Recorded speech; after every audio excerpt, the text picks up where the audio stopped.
Toji Fushiguro não deveria existir. Não é uma questão moral. Não estou dizendo que ele é ruim ou bom ou que merecia estar ali. Estou dizendo que dentro da lógica de Jujutsu Kaisen, ele é uma anomalia biológica, um erro estrutural. Um corpo que nasceu fora do padrão e que por isso foi tratado como lixo. E aqui está o problema. Esse lixo era forte demais para ser ignorado.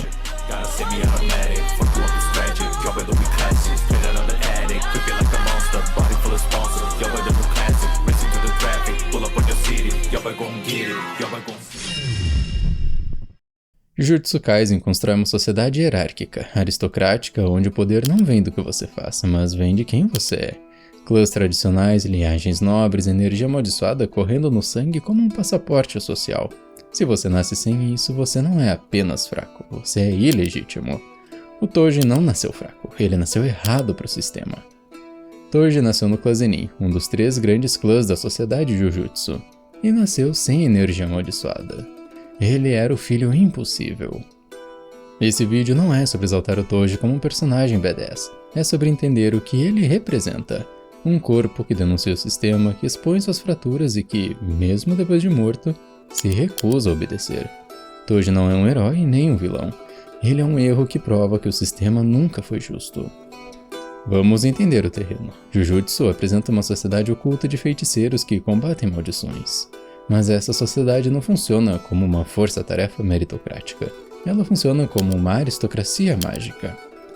Jujutsu Kaisen não é sobre maldições, é sobre quem decide quem pode existir. Os 3 grandes clãs, Gojo, Zenin e Kamo, controlam recursos, técnicas herdadas, armamentos amaldiçoados e principalmente a narrativa. Eles decidem quem importa, quem é reconhecido e quem tem voz. O critério básico de entrada nesse mundo é bem simples. Você precisa ter energia amaldiçoada. Sem isso, você não enxerga maldições, não pode lutar e não pode participar. Mas aqui está o truque. Ter energia amaldiçoada não te torna automaticamente irrelevante.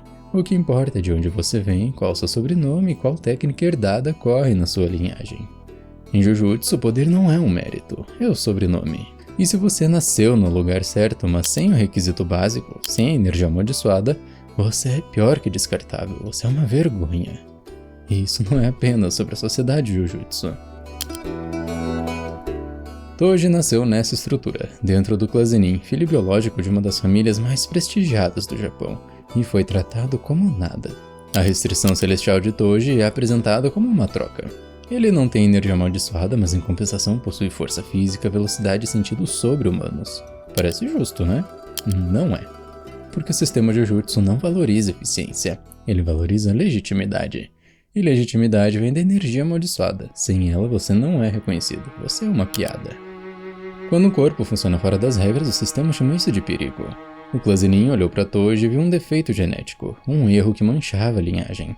E a obra nunca mostra tentativa de integração, só rejeição, só violência. E aqui está o absurdo.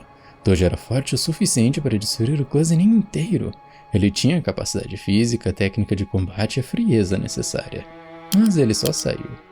E essa informação eu tirei da fala mais recente que teve no anime, né? O clã Zenin só existe porque o Toji decidiu não acabar com ele. Bom, pensa nisso. Ele não foi derrotado, ele não foi expulso, ele escolheu sair. E mesmo assim continuaram desprezando. Porque o problema nunca foi força. O problema era que ele não se encaixava na narrativa que eles vendiam sobre si mesmos. A força do Toji não mantém o sistema, ela denuncia ele. Toji é a prova viva de que você pode ser absolutamente superior e ainda assim ser tratado como nada, porque o sistema não mede capacidade, ele mede conformidade. Então, Toji sai do clã, vira mercenário, aceita contratos e mata por dinheiro. E aqui começa a hipocrisia mais linda. O mesmo sistema que o rejeitou porque ele não tinha energia amaldiçoada, agora o contrata, justamente porque ele não tem energia amaldiçoada. Ele é invisível para detectores de energia, ele se move sem ser rastreado.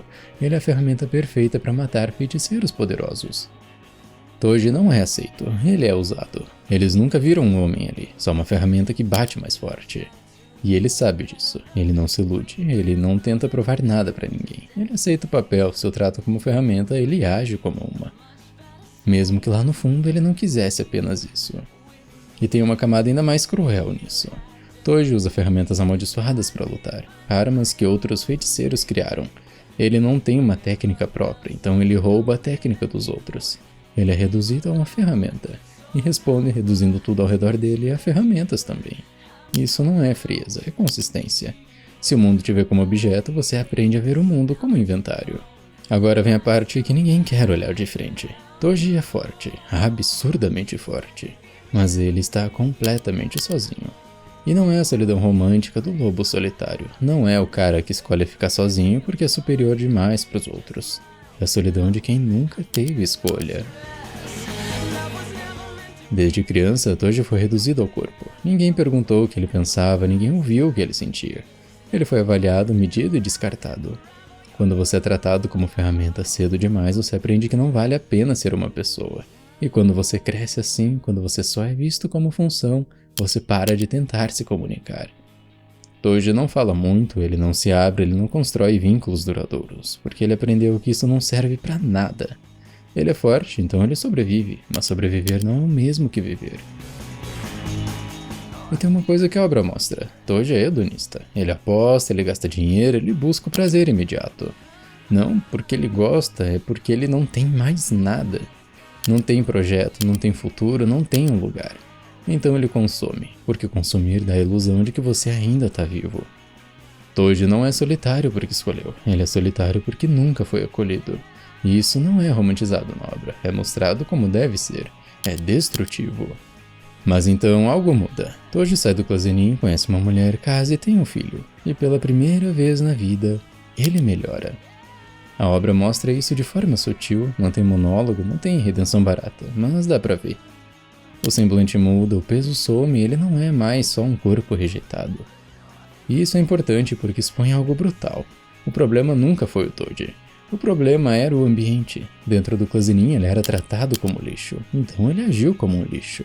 Ele internalizou a violência, ele se fechou, ele se tornou exatamente o que esperavam dele. Mas fora daquele sistema tóxico, ele podia ser outra coisa.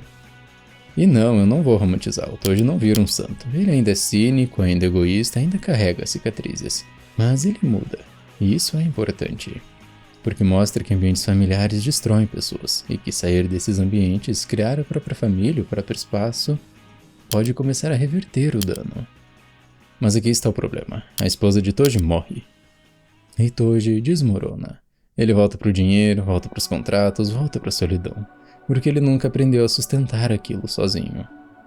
Toji morre durante o arco de Gojo no passado. Ele é derrotado por Satoru, que na época ainda estava se tornando o feiticeiro mais forte do mundo. A morte de Toji é, ironicamente, o que catalisa a evolução do Gojo. Toji morre cedo, mas nunca sai da história. Mas a história não termina aí. Mais tarde, durante o arco do incidente de Shibuya, o corpo de Toji é invocado através de uma técnica que usa cadáveres como recipientes. Ele deveria ser apenas uma marionete, um corpo vazio controlado por outra pessoa. Mas não é isso que acontece. O corpo de Toji domina a técnica. Ele sobrepõe a mente do feiticeiro que deveria controlá-lo. Mesmo sem consciência própria, o corpo age por instinto puro. E esse instinto é tão forte que rejeita qualquer tentativa de controle externo. Nem a morte consegue colocar Toji de volta no controle do sistema. Pensa no simbolismo disso. Nem vivo Toji se encaixou no sistema, nem morto ele obedeceu. O sistema tentou usá-lo uma última vez e ele quebrou o sistema de novo.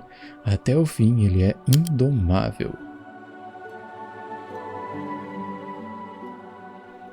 Toji não é uma boa pessoa. Ele mata por dinheiro, ele abandona o próprio filho, ele é egoísta, cínico e autodestrutivo.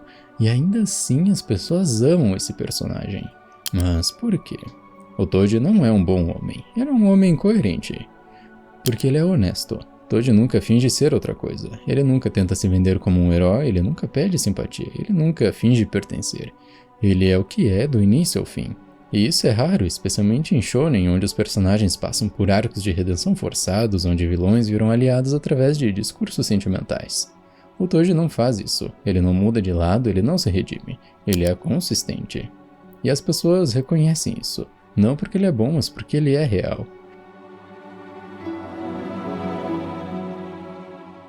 As pessoas não gostam do Toji porque ele vence, gostam porque ele nunca fingiu ser algo que ele não é. E claro, Toji Fushiguro não é um exemplo a ser seguido. Ele não é o cara que derrotou o sistema e construiu uma vida melhor. Ele é o cara que o sistema quebrou e continuou quebrando até o fim. Mas ele é importante, porque ele expõe algo que a obra não diz em voz alta, não mostra o tempo todo. Sistemas hierárquicos não medem eficiência, eles medem a conformidade. E quando você não se conforma, não importa o quão forte você seja, você nunca vai ser aceito. Alguns personagens não querem vencer o sistema, eles só provam que ele é frágil. Toad não é o homem que venceu o sistema. Ele é um homem que mostrou que o sistema nunca soube o que fazer com ele.